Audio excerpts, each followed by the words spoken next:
Ibu Bapa, saudara-saudara jemaat Tuhan yang terkasih, Shalom. Kita berjumpa kembali dalam Sapaan Rohani hari ini. Sapaan Rohani hari ini akan membawa sebuah tema, awas, jangan sombong. Mari kita berdoa. Bapa dalam surga, kami sungguh bersyukur untuk hari yang Engkau berikan.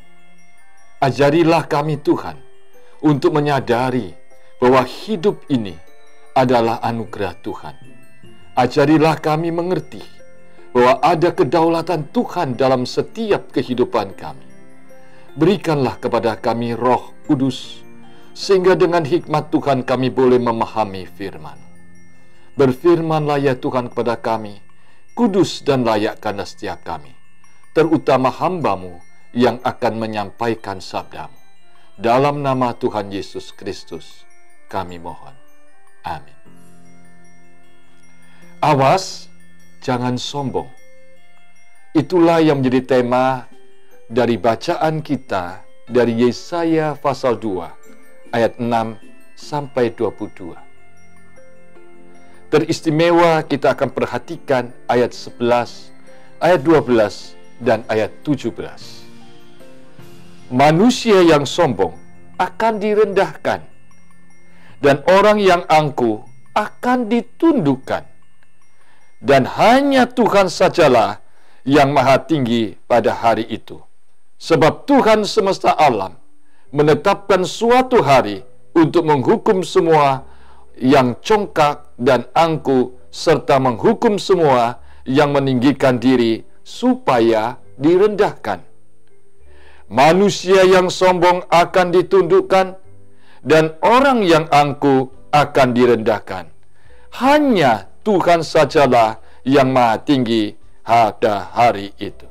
Suatu hari dan suatu masa, umat Tuhan yang digambarkan oleh Yesaya sudah jatuh pada kesombongan.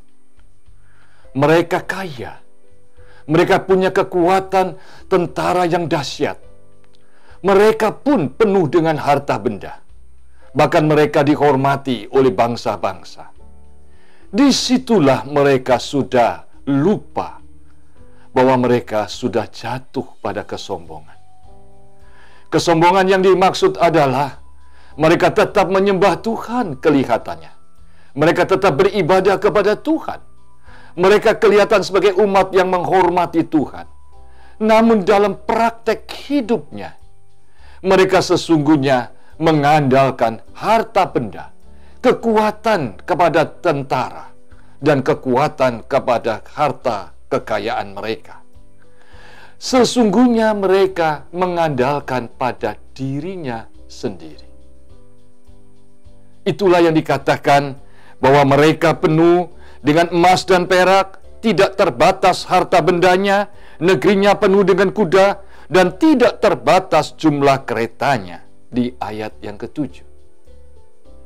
Di saat mereka merasa dirinya mampu mengendalikan, mengurus, mampu berdiri sendiri, di saat itulah mereka sudah tidak lagi peduli dengan Tuhan, tidak lagi mengandalkan Tuhan, tidak lagi berharap kepada Tuhan. Tidak lagi mereka sungguh-sungguh mengharapkan hidupnya hanya berpaut kepada Tuhan, sekalipun mereka umat Tuhan. Apakah mereka akan kehilangan berkat? Bukan hanya kehilangan berkat, Tuhan marah. Bahkan Tuhan sungguh-sungguh akan menghukum mereka. Dan Tuhan sungguh-sungguh akan membuat semua kebanggaan mereka tiba-tiba akan menjadi lenyap. Itulah yang dikatakan di ayat 22. Janganlah berharap kepada manusia, sebab ia tidak lebih dari embun san nafas, dan sebagai apakah ia dapat dianggap. Saudara-saudara, inilah pengalaman hidup umat Tuhan. Jangan merasa kita sudah mampu. Jangan merasa kita bisa berdiri sendiri. Dan jangan merasa kita sudah tidak lagi bergantung kepada Tuhan. semua yang kita banggakan, semua yang kita raih dengan susah payah, dalam sekejap bisa lenyap. Bahkan yang terjadi tidak hanya semuanya lenyap, Tuhan pun akan menghukum kita. Karena Tuhan melawan orang yang sombong dan congkak. Mengapa?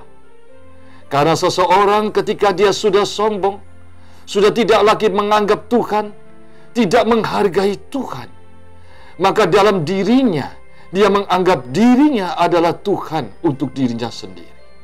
Hati-hati, awas jangan sombong. Bagaimana hidup saudara dan saya hari ini? Dalam memasuki minggu Advent ini, kita diajak untuk sungguh-sungguh introspeksi diri. Siapakah yang berdaulat atas hidup saudara? Siapakah yang saudara banggakan? Kepada siapa saudara untuk hidup mengandalkan diri saudara? Jikalau ternyata bukan kepada Tuhan, hati-hati supaya kita jangan jatuh kepada kesombongan. Mengapa Tuhan melawan kesombongan? Karena orang yang sombong itu adalah orang yang merasa dirinya punya kedaulatan. Dia di atas segala-galanya. Dia tidak peduli dengan orang lain. Bahkan dia bisa menindas orang lain. Tidak punya empati. Dan dia tidak pernah menghargai setiap orang yang ada sekitarnya. Tetapi ketika seorang yang sungguh hidup dalam awas-awas untuk tidak sombong, maka hidupnya takut akan Tuhan. Hidupnya bergantung kepada Tuhan. Hidupnya menyadari ada kedaulatan Tuhan. Hidupnya adalah milik Tuhan. Dan semua yang ada padanya adalah titipan Tuhan untuk dia lakukan sesuai dengan keinginan Tuhan. Jangan pernah melupakan kehendak Tuhan. Jangan pernah berhenti untuk bergumul mengerti keinginan Tuhan. Ketika saudara dan saya sudah tidak bergumul tentang kehendak dan keinginan Tuhan, kita sesungguhnya sudah masuk dalam perangkap kesombongan. Kiranya hari ini kita bersama-sama belajar dari umat Tuhan bahwa hidup kita hanya Tuhan yang berdaulat. Firman Tuhan bersabda, manusia yang sombong akan direndahkan, dan orang yang angkuh akan ditunggukan. Dan hanya Tuhan sajalah yang maha tinggi pada hari itu. Hanya Tuhan yang patut dihormati, diandalkan, dan sungguh-sungguh kita bergumul untuk mengerti kehendak-Nya. Maka berbahagialah kita jikalau kita hidup melawan kesombongan. Tuhan memberkati firman-Nya. Mari kita berdoa. Bapa di dalam surga, seringkali kami tidak sadar bahwa hidup kami sudah sombong. Karena kami ternyata selama ini hidup mengandalkan diri sendiri tanpa sadar. Kami bangga dengan kekayaan. Kami bangga dengan apa yang kami punya. Dan kami merasa semuanya itu bisa menjamin hidup kami. Tapi sebenarnya semuanya itu tidak bisa menjamin apa-apa. Tuhan, ampunilah kesombongan kami. Karena kami tidak pernah bergumul dengan serius keinginan Tuhan dan kehendak Tuhan. Ketika kami sudah tidak lagi mengutamakan keinginan Tuhan, sesungguhnya kami mengutamakan diri kami sendiri, keinginan kami sendiri. Itulah kesombongan kami. Kami lupa hidup kami adalah debu dan akan kembali menjadi debu. Kami sombong karena kami tidak memperdulikan orang lain. Kami sombong menilai orang lain begitu rendah. Kami sombong menginjak orang lain. Dan kami sombong hidup kami hanya untuk diri sendiri dan tidak untuk melayani Tuhan dan melayani sesama. Kami sombong karena sesungguhnya kami sudah punya ilah, sehingga kami tidak menyembah Tuhan, tetapi menyembah ilah-ilah itu.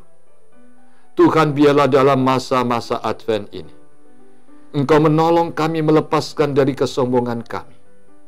Karena kami sadar tidak ada seorang pun yang akan terlewatkan untuk menerima penghukuman Tuhan jikalau dia tetap sombong. Kiranya Tuhan Engkau menolong kami, peduli di sekeliling kami, khususnya kepada mereka yang sungguh tersingkirkan, mereka yang mengalami keterbatasan, dan mereka yang mengalami keterbatasan secara fisik. Biarlah juga menjadi kepedulian kami untuk melayani mereka. Tuhan, tolonglah kami, supaya kami punya hati yang rendah hati, untuk bisa melihat bahwa Tuhan begitu baik, dan Tuhan begitu mempercayai kami, dan kami boleh memakai hidup kami, dan semua berkat yang dari Tuhan ini, untuk boleh menjadi berkat, terutama kepada orang-orang yang menderita, kepada orang yang mengalami keterbatasan, baik secara fisik dan mental. Ampunilah semua dosa dan salah kami. Dalam nama Kristus kami mohon. Amin. Biarlah hari ini kita memasuki perjalanan hidup kita dengan tetap belajar rendah hati, mengerti keinginan Tuhan, bergumul mengerti keinginan Tuhan, dan sungguh-sungguh menyadari kita tidak lebih dari debu dan akan kembali menjadi debu. Dan kita hidup untuk melayani Tuhan dan jadi berkat, terutama kepada orang-orang di sekeliling kita yang mengalami keterbatasan secara fisik dan mental. Amin.